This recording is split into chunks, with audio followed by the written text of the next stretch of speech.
Perkenalkan, nama saya Magdalena Imun. Saya kelas A semester 1 jurusan Sosiologi. Saya akan menjelaskan dari hasil review buku tentang pengantar sosiologi.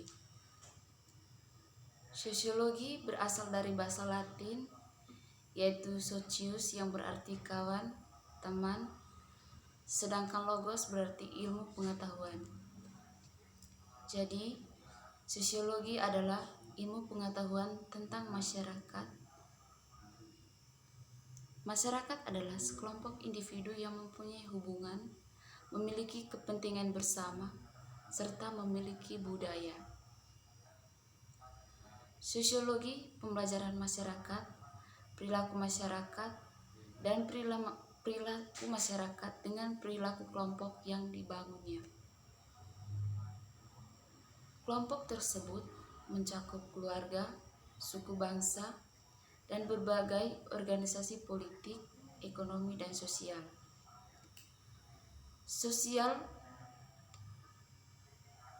Sosiologi cabang ilmu pengetahuan sosial yang mempelajari masyarakat dan pengaruhnya terhadap kehidupan manusia.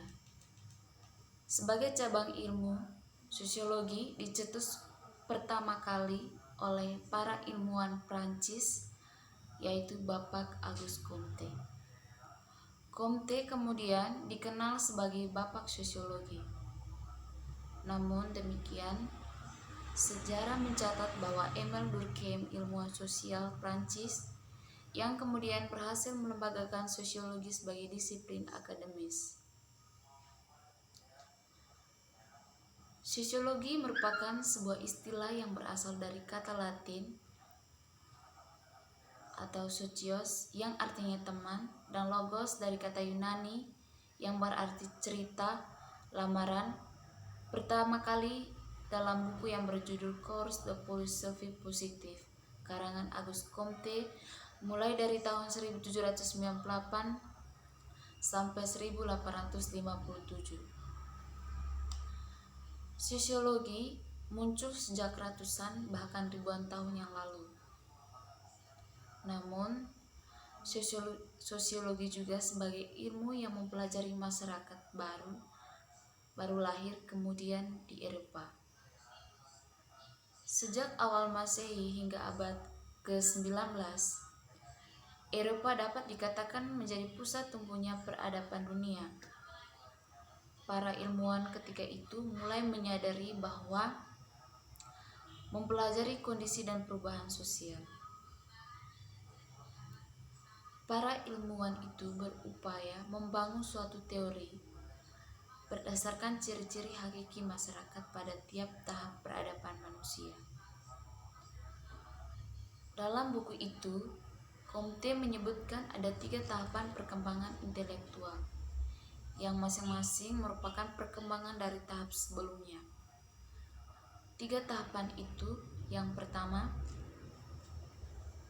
tahap teologis, adalah tingkat pemikiran manusia bahwa setiap benda di dunia mempunyai jiwa dan itu disebabkan oleh suatu kekuatan yang berada di atas manusia.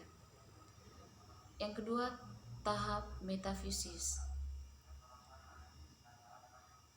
Pada tahap ini, manusia menganggap bahwa di dalam setiap gejala terdapat kekuatan-kekuatan atau inti tertentu yang pada akhirnya akan dapat diungkapkan.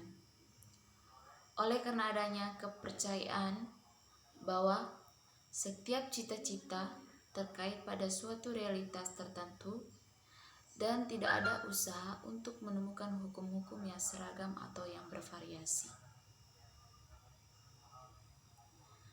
Nah, kemudian tahap ketiga, tahap positif.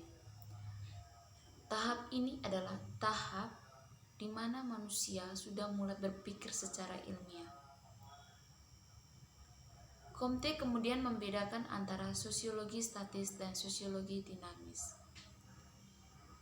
Sosiologi statis memusatkan perhatian pada hukum-hukum statis yang menjadi dasar adanya masyarakat. Sosiologi dinamis memusatkan perhatian tentang perkembangan masyarakat dalam arti pembangunan. Rintisan komite tersebut disambut hangat oleh masyarakat luas, tampak dari tampilannya sejumlah ilmuwan besar di bidang sosiologi. Mereka antara lain Herbert Spencer, Karl Marx, Emil Durkheim, Ferdinand Tönnies, Georg Simmel, Max Weber, dan Pitirim Sorokin.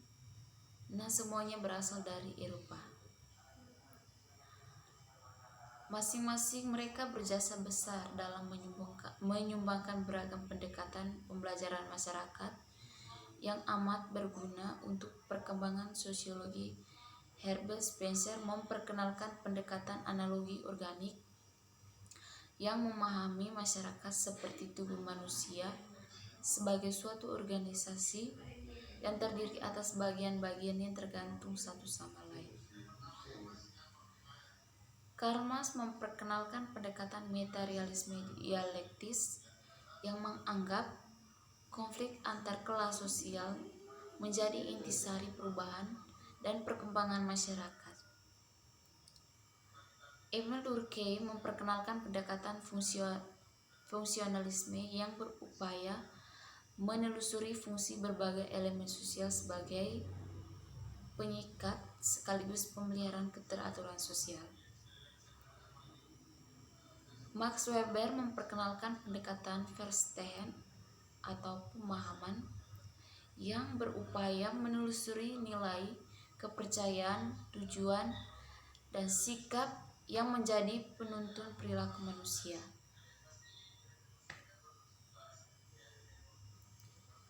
Nah, definisi sosiologi dari berbagai para ahli. Yang pertama dari Pitirim Sorokin. Sosiologi adalah ilmu yang mempelajari hubungan dan pengaruh timbal balik antara aneka macam gejala sosial, misalnya gejala ekonomi, gejala keluarga, dan gejala moral. Sosiologi adalah ilmu yang mempelajari hubungan dan pengaruh timbal balik antara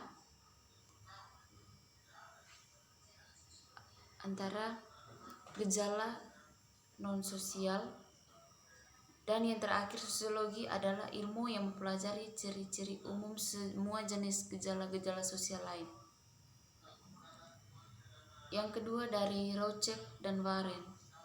Sosiologi adalah ilmu yang mempelajari hubungan antara manusia dalam kelompok-kelompok. Yang ketiga dari William F. Ochsburn dan Meyer F. Nimcoff. Sosiologi adalah penelitian secara ilmiah terhadap interaksi sosial dan hasilnya yaitu organisasi sosial. Yang berikut dari Max Weber. Sosiologi adalah ilmu yang berupaya memahami tindakan-tindakan sosial. Nah, dan yang terakhir dari Selo Sumarjan dan Suleman Soemardi. Sosiologi adalah ilmu kemasyarakatan yang mempelajari struktur sosial dan proses-proses sosial termasuk perubahan sosial. Nah, dari berbagai definisi di atas, maka dapat kita simpulkan bahwa sosiologi adalah ilmu yang membicarakan apa yang sedang terjadi saat ini, khususnya pola-pola hubungan dalam masyarakat, serta berusaha mencari pengertian umum secara rasional, empiris, serta bersifat umum atau kolektif. Pokok bahasa sosiologi fakta sosial adalah cara bertindak, berpikir, dan berperasaan yang berada di luar individu dan mempunyai kekuatan memaksa dan mengendalikan individu tersebut. Contohnya, di sekolah seorang murid diwajibkan untuk datang tepat waktu, menggunakan seragam, dan bersikap hormat kepada guru.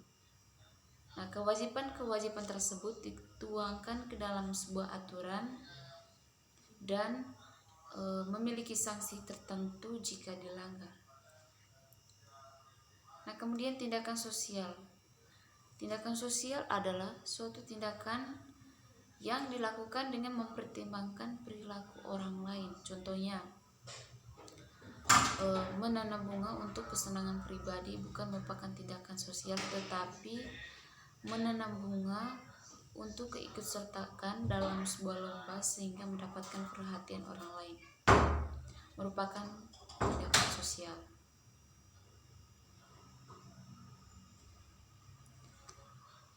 Perkembangan sosiologi dari abad ke abad. Perkembangan